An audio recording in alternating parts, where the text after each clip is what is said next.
Hi, it's Deacon Matthew Glover with Christ the King Catholic Church, coming to you with our daily reflections this week for the 16th week in Ordinary Time. Today is Monday of that 16th week of Ordinary Time. For those of you who've been following along with these reflections over the course of the summer, if any of you saw my reflections a few weeks ago, I talked about the difference between light and dark, and how the scriptures readings of that week were really calling us to pray and reflect on the differences between light and dark in our lives. This week, if I had to pick a theme, it'd be something like the difference between serving and being served, and kind of paying attention to what ways are we really seeking to serve others, to serve God and others, versus wanting to be served by God and others. And so the readings of this week, I'm going to point out those aspects where that theme kind of plays out throughout the week. You'll see in the readings this week, they kind of play up to and lead into the parable of the sower. For those of you who went to Mass a couple of Sundays ago, that was the Sunday Gospel reading, was the parable of the sower.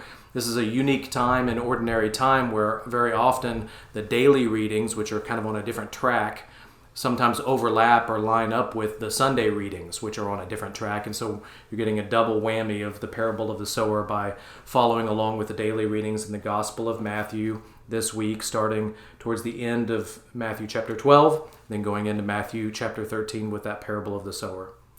And so today's reading towards the end of Matthew 12 talks about the crowd seeking signs. They come to Jesus and they say, "We want to see a sign from you."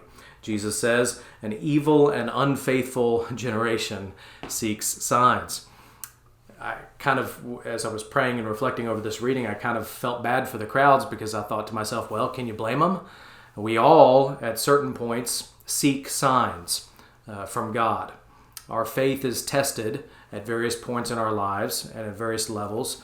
And when our faith is tested, I think it's a very natural kind of human response to say, God, just give me a sign. Just give me some reassurance that I'm on the right track, or give me some sign that this is the right decision for me, or give me some sign of what it is you want for me in my life. The problem with that approach can be that signs point only to themselves.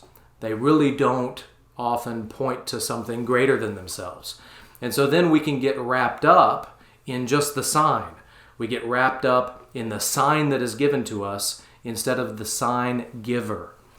And when we get wrapped up in those signs, then what really happens is we get wrapped up in ourselves, in our feelings or the emotions or the wonderment at the sign that we've received. And then it all becomes just about ourselves or our experiences. Jesus, in today's gospel, wants the crowds and wants all of us focused on something greater, on God and God alone. So Jesus says there's something greater than Jonah here. There's something greater than Solomon here.